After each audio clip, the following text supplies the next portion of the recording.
Muy bien, hermanos, ahora sí, terminamos los anuncios, cogemos nuestras Biblias y en nuestras Biblias nos ubicamos en el Evangelio de Juan, capítulo 10, versículos del 19 al 30. Evangelio de Juan, capítulo 10, versículos del 19 al 30.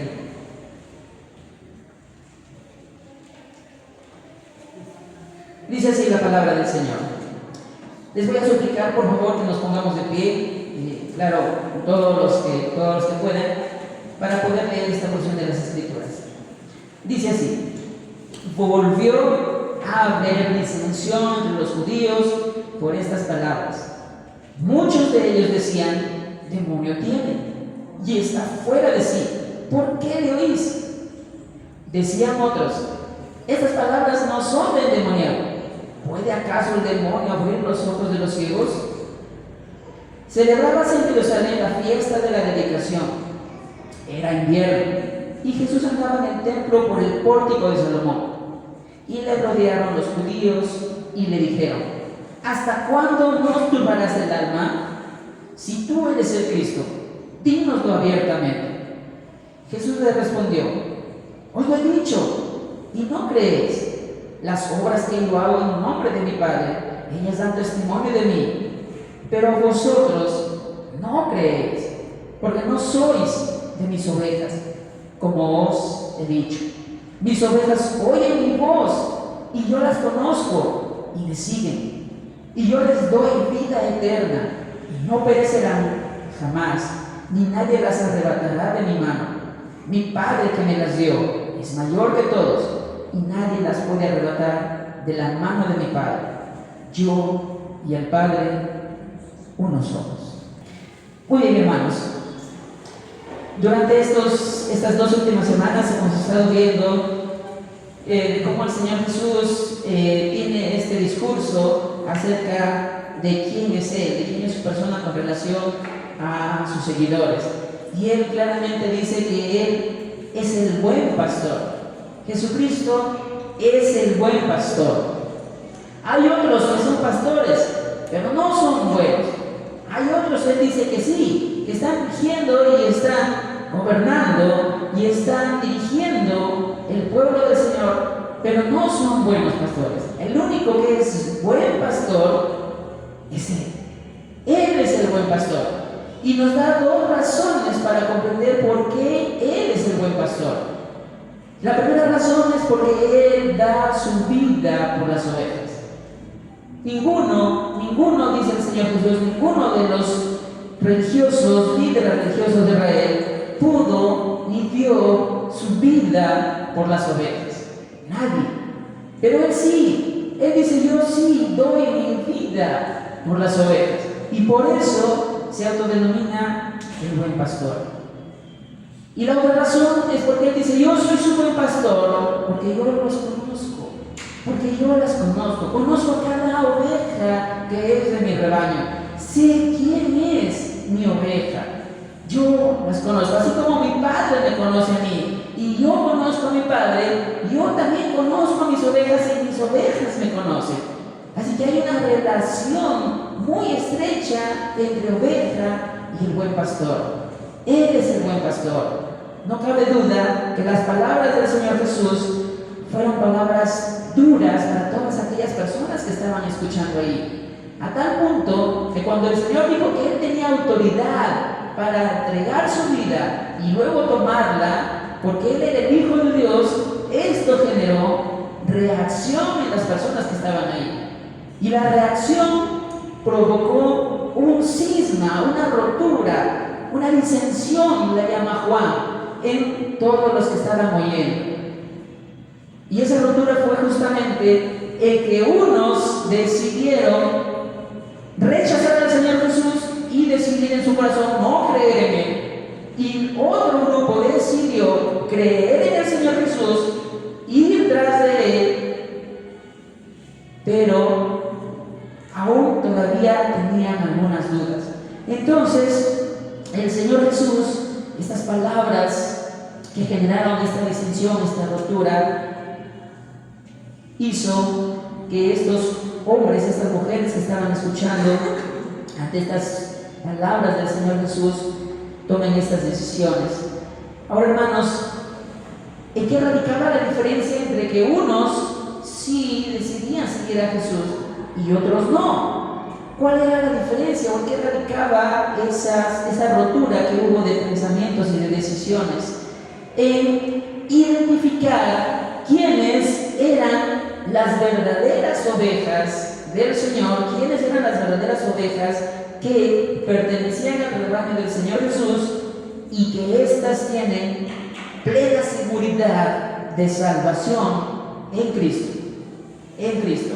Mientras que las otras, las ovejas que no son parte del rebaño del Señor, ellas no tienen plena seguridad de salvación en Cristo, porque deciden rechazarlo.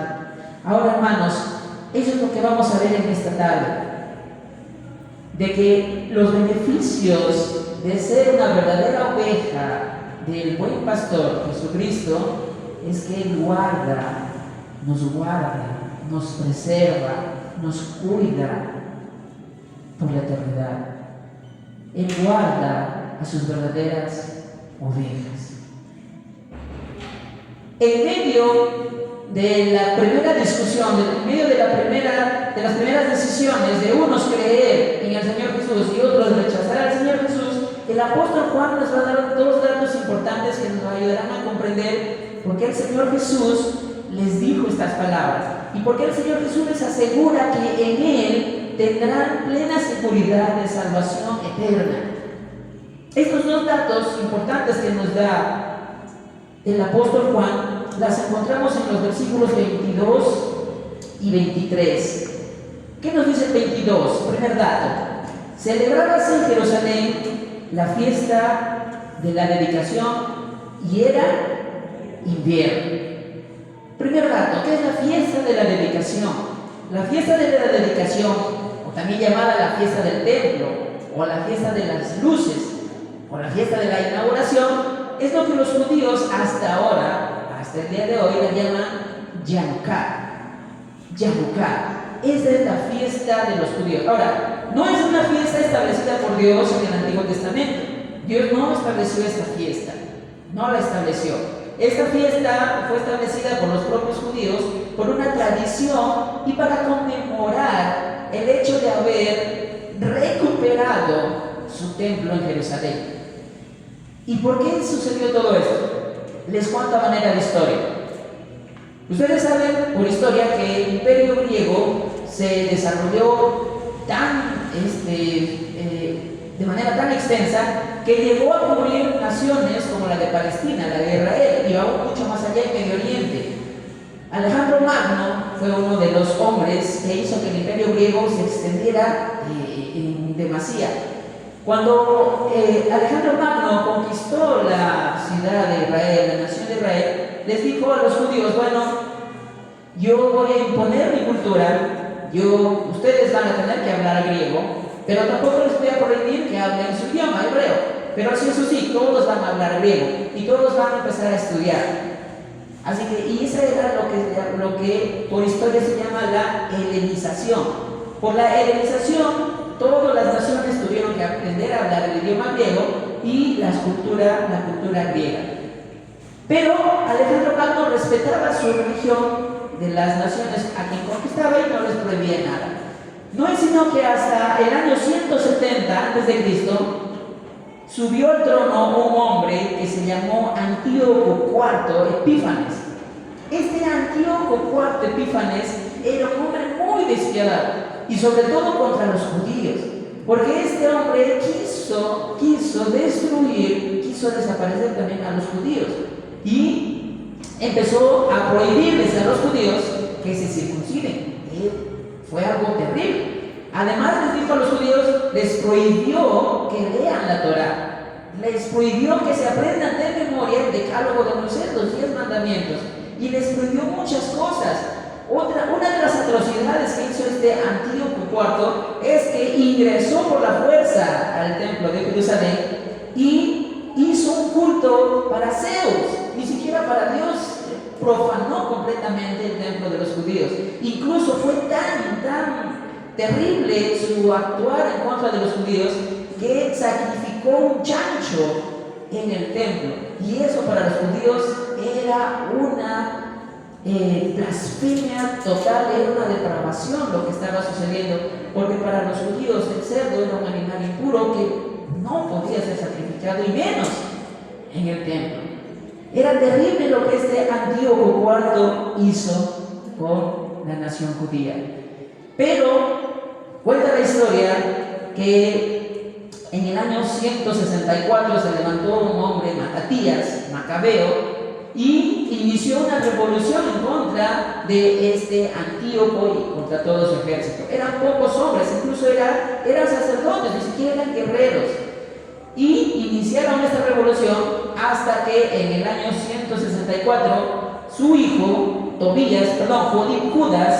Judas Macabeo, logró derrotar a este hombre y logró sacarlos del templo de Jerusalén. Cuando ellos ingresaron al templo de Jerusalén, encontraron que el templo estaba totalmente profanado y encontraron algo que para ellos es muy importante.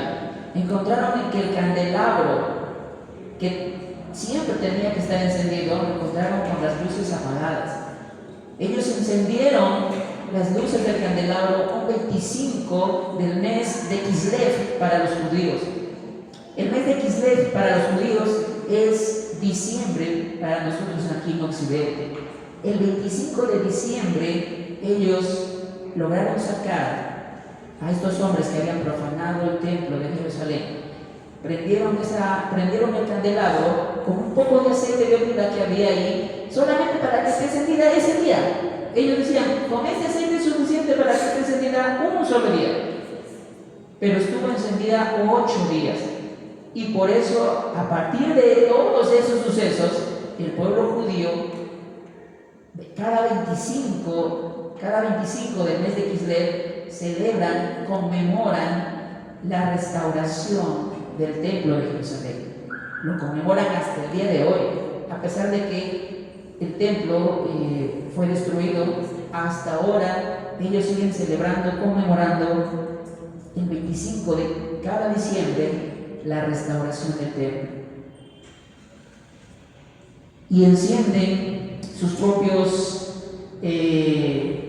candelabros en recuerdo de ese milagro de las luces encendidas del candelabro. Ahora, hermanos, esta historia,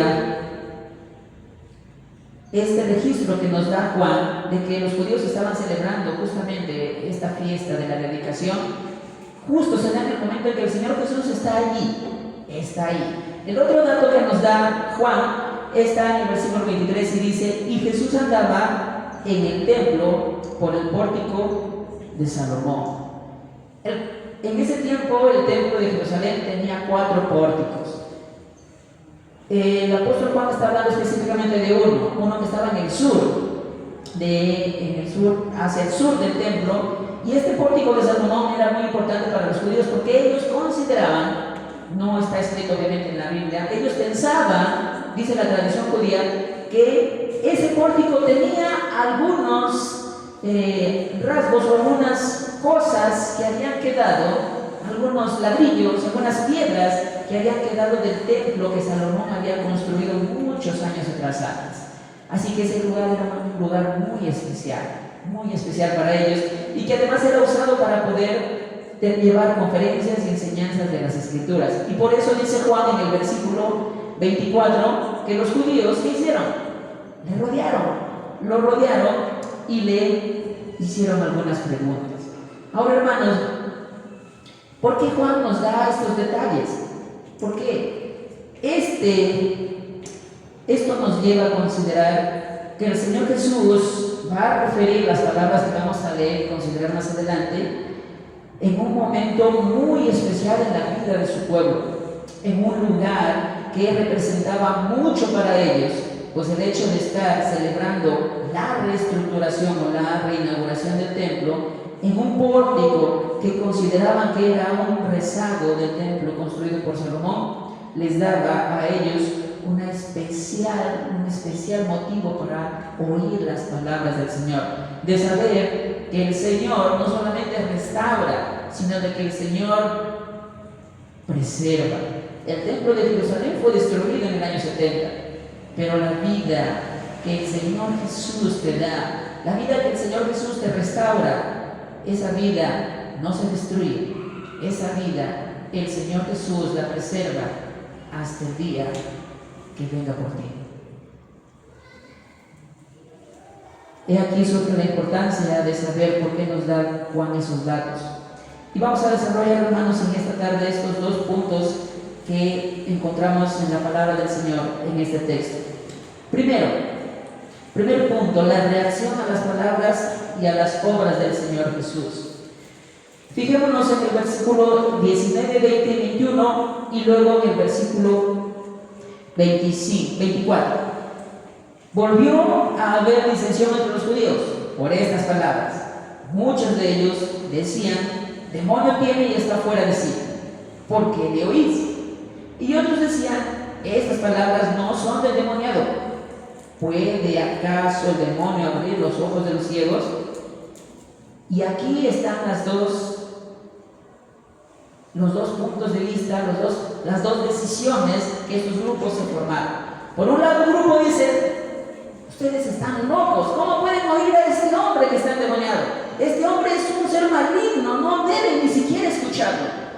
Y otro grupo decía: pero ¿cómo no vamos a escucharlo si las palabras que dice no son de un endemoniado, no son de un ser maligno? Las palabras que dice son verdad, son correctas. Además, ¿quién ha visto sanar a un ciego de nacimiento? Ese milagro es extraordinario, hasta ahora no se ha visto, y el demonio no puede hacer eso. Los demonios no pueden hacer eso. Y aquí vemos que las dos posturas se basan: los que rechazan a Jesús no creen en las palabras de Jesús y tampoco creen en las obras que están viendo del Señor Jesús. Mientras que el grupo que sí decide creer en el Señor Jesús, ellos deciden creer porque creen en las palabras que son verdad del Señor Jesús y deciden creer en las obras del Señor Jesús, en lo que pueden ver, en esas señales milagrosas que están viendo, no solamente con la restauración de la vista de este ciego, sino con todas las obras que ya el Señor Jesús había hecho antes. Miren la pregunta que los judíos le hacen al Señor Jesús en el pórtico de Salomón. Versículo 24. Le rodearon los judíos y le dijeron: ¿hasta cuándo nos turbarás el alma? ¿Hasta cuándo nos tendrás en vilo, nos tendrás en suspenso de saber quién eres? Si tú eres el Cristo, dínoslo sin temor, dínoslo abiertamente. Si tú eres el Mesías, el Salvador del mundo, el Hijo de Dios, pues dinos así, con esas palabras, tal cual. El Señor Jesús respondió: pero ya les he dicho. Ya les he dicho. Yo les he dicho que yo soy el Hijo de Dios. Yo les he dicho que soy el pan que descendió del cielo. Yo les he dicho que soy la luz del mundo. Yo ya les he dicho. Lo que pasa es que ustedes no creen. Jesús les respondió: os lo he dicho y no creéis. Ustedes ya están escuchando quién soy. Están escuchando mis palabras, mi evangelio. Pero no quieren creer, no deciden creer en mí. Ya no es mi responsabilidad, dice el Señor Jesús. Abiertamente les he dicho quién soy. Sin ningún tipo de temor les he dicho quién soy. Pero ustedes no quieren creer. Después el Señor Jesús les dice: las obras que yo hago en nombre de mi Padre, ellas también dan testimonio de mí. Pero ustedes tampoco quieren creer. No solamente no creen en mi palabra, sino tampoco creen en las señales que están viendo de mi Padre. Obras y señales que las hago en nombre de mi Padre. Ni siquiera por mi propia cuenta las hago, porque mi Padre me dice que las haga. Las hago por Él, porque Él me las dice que las haga. Y a pesar de eso, ustedes no creen, no quieren creer. Hermanos, estas palabras del Señor Jesús nos hacen ver que en la actualidad también nosotros nos comportamos de la misma manera. En esta era actual nosotros también somos iguales que estos hombres que están preguntando. Dime si Jesús es el Cristo, pero dime abiertamente, pero dime la verdad. Nos preguntan nuestros amigos, nos preguntan nuestros familiares, pero dime si Cristo, si Él es el Salvador del mundo, dímelo. Y tal vez como el Señor Jesús les contestamos, pero ya te he dicho que el Señor Jesús es el Hijo de Dios, es el Salvador del mundo, que puede ser el Salvador de tu alma, el Salvador de tu vida, el Salvador de tu familia. Ya te lo he dicho, pero tú no crees, tú no quieres creer. Tú no quieres creer en la obra que Él hizo en el Calvario. Cuestionas esa obra. Esa obra fue real. Su muerte fue real. Su muerte fue cierta. Y su resurrección también. Pero tú no quieres creer en eso. Tú no quieres creer en que Él puede cambiar las vidas, que Él puede transformar las vidas. Lo puedes ver en tu familia, lo puedes ver en tus amigos. Cómo el Señor ha transformado la vida de hombres que han estado totalmente perdidos, de mujeres que han estado totalmente alejadas de Dios, y cómo Dios ha cambiado sus vidas. Pero tú, a pesar de eso, decides no creer en el Señor Jesús. También estás en la misma posición de estos hombres. También estás rechazando al Señor Jesús porque no quieres creer. ¿Qué más quieres que el Señor te demuestre? ¿Qué más quieres que el Señor te demuestre? El Señor te da un día a la vez, 24 horas para que aproveches, para creer en Él. Te da alimento, te da sustento, te mantiene con salud, te mantiene bien, te da un hogar, una familia, te da trabajo, te da comida, te da ropa para que vistas. Y aún así no quieres creer en Él. El problema no es el Señor Jesús. El problema eres tú, que no quieres aún creer en Él. El problema de estos hombres eran ellos mismos. Su corazón aún estaba cegado. Su corazón aún de ellos estaba ciego, porque no querían ver y creer en el Señor Jesús. Ahora, hermanos, el Señor Jesús ahora pone el dedo en la llaga. Ahora el Señor Jesús pone el dedo en la herida de estos hombres para que comprendan cuál es la verdadera razón de por qué ellos no creen en Él. Fijémonos en lo que dice el versículo 26. Pero vosotros no creéis porque no sois mis ovejas. ¿Por qué estos hombres no creían en el Señor Jesús? ¿Por qué lo rechazaban? El Señor Jesús es tajante y dice: ustedes no creen en mí, por más que les hablo, por más que den señales milagrosas, ustedes no creen en mí por una razón: porque ustedes no son mis ovejas, porque ustedes no pertenecen a mi rebaño, porque ustedes son de otros rebaños. Yo soy el buen pastor, pero de mis verdaderas ovejas. Ustedes no son mis ovejas. Por eso no creen en mí. Y uno podría decir: pero ¿qué diferencia hay entre ser la oveja del Señor o no ser la oveja del Señor? Al final todos vamos a morir. Sí, es verdad, al final todos vamos a ir al sepulcro, es cierto. Pero la diferencia está en los beneficios que el Señor Jesús nos dice que tienen las verdaderas ovejas del Señor. Y los que no lo tienen, los que no son parte del rebaño del Señor.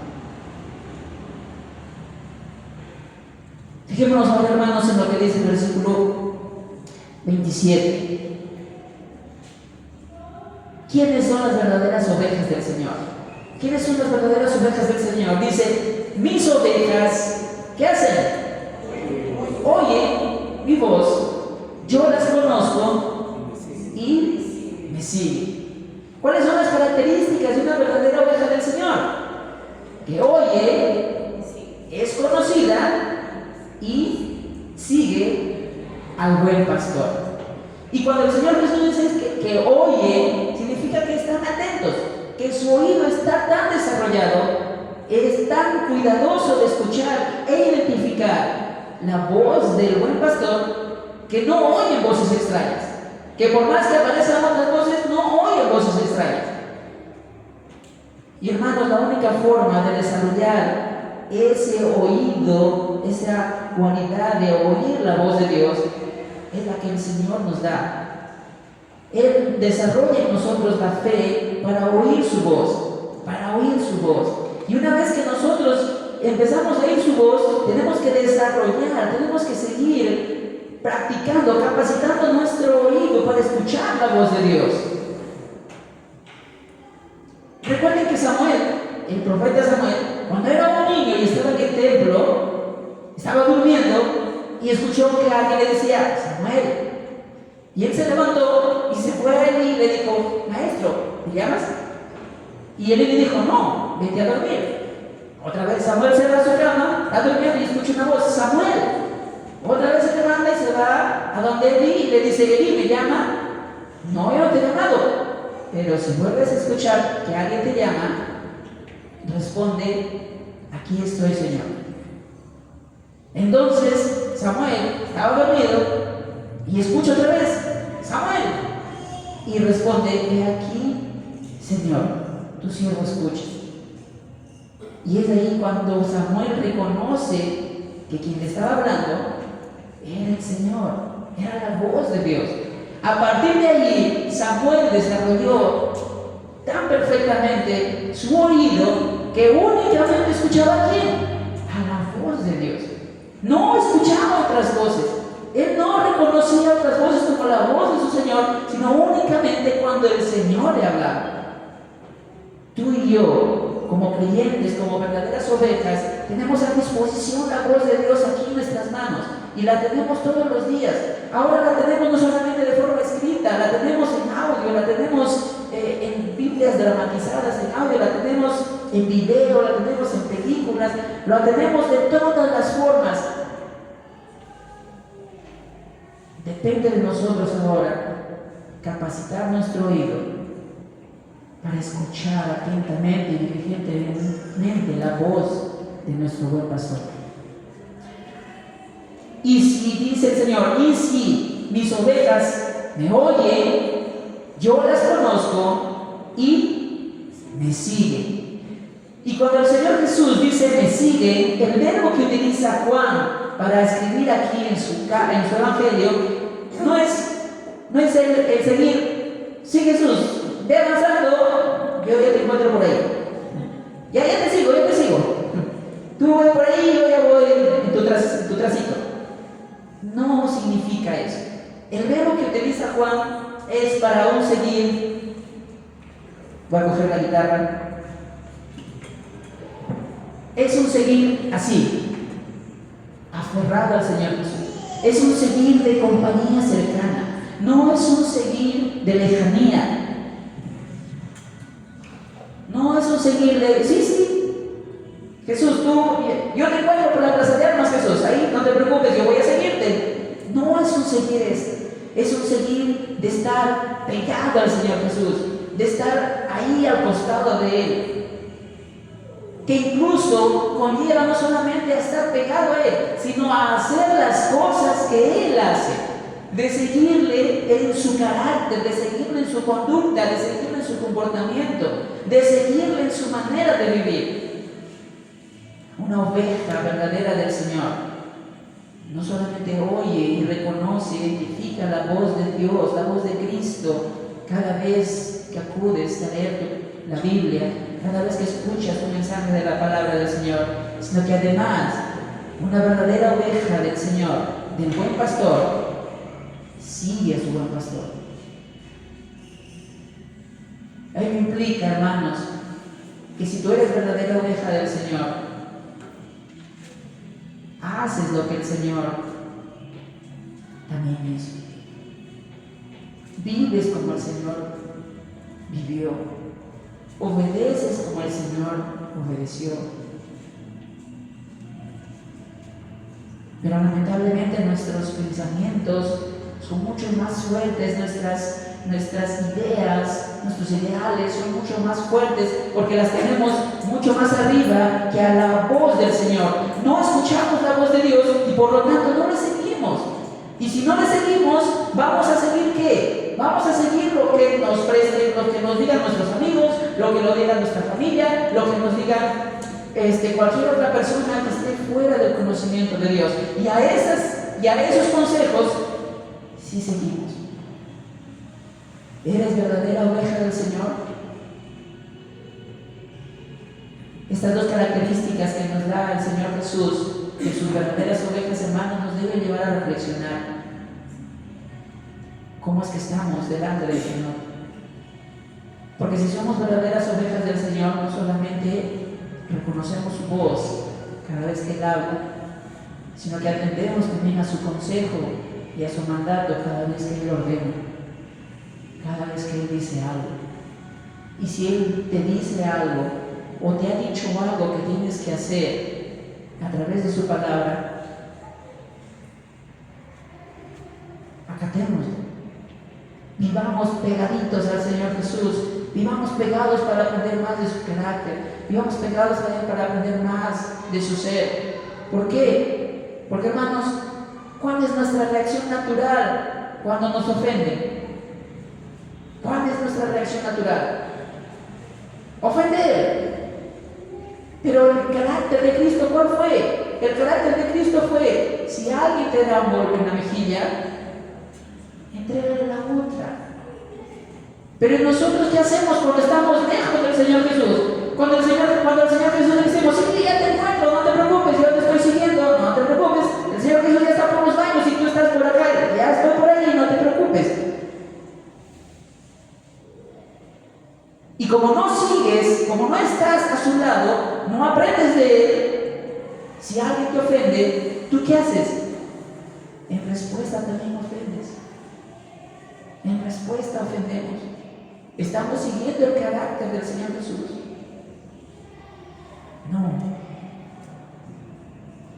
Hay que considerar, hermanos, si somos realmente verdaderas ovejas del Señor. Porque una verdadera oveja del Señor tiene los beneficios que ahora el mismo Señor Jesús nos va a decir. Versículo 27. Mis ovejas oyen mi voz, yo las conozco y me siguen.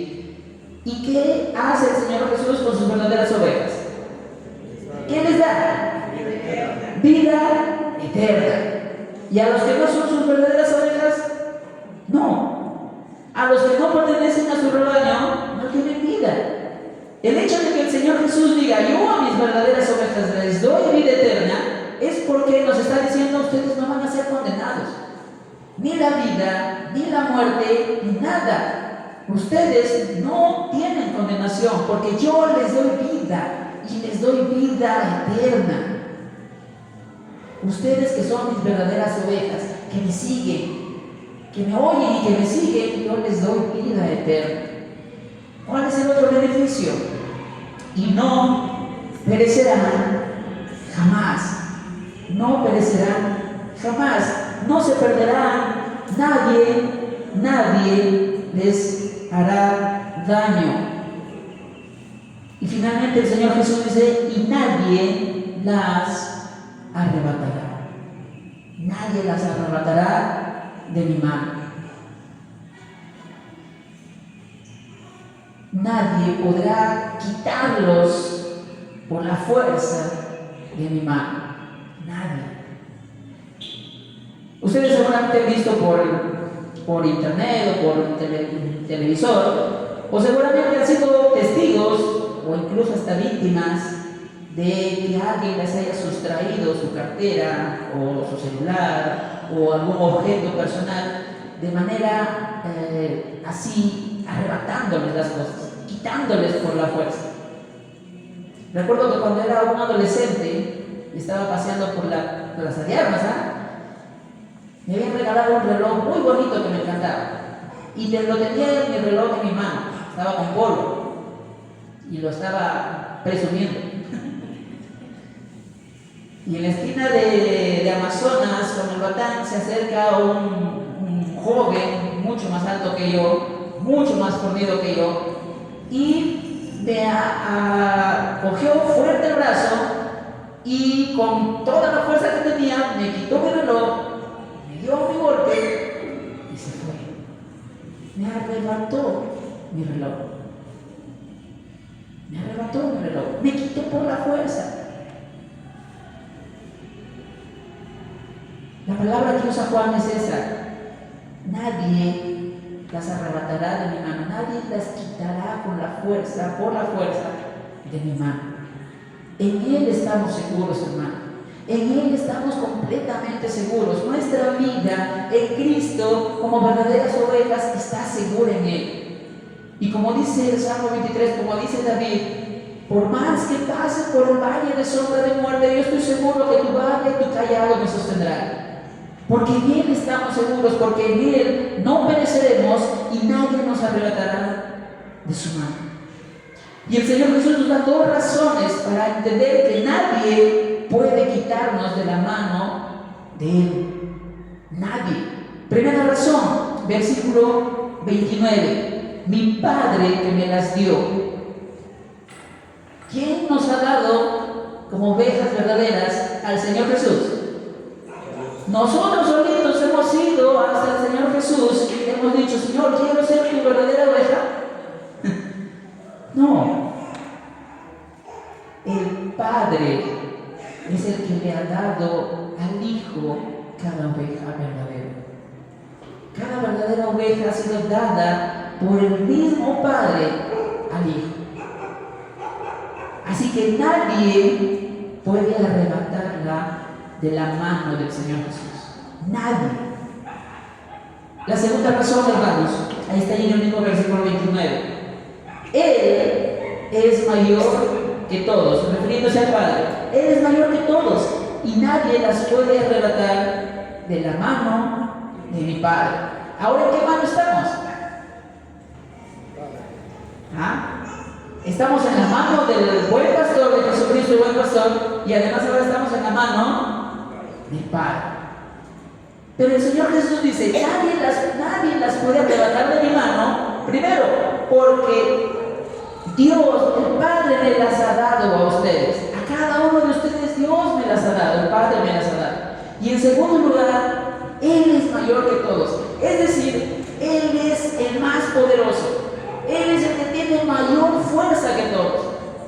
Si alguien pretende quitarle la verdadera oveja al Señor Jesús, si el mundo, si Satanás pretende por la fuerza quitarle la oveja al Señor Jesús, dice el mismo Señor Jesús, no puede, porque el Padre es mucho más poderoso, tiene mucha más fuerza que cualquiera.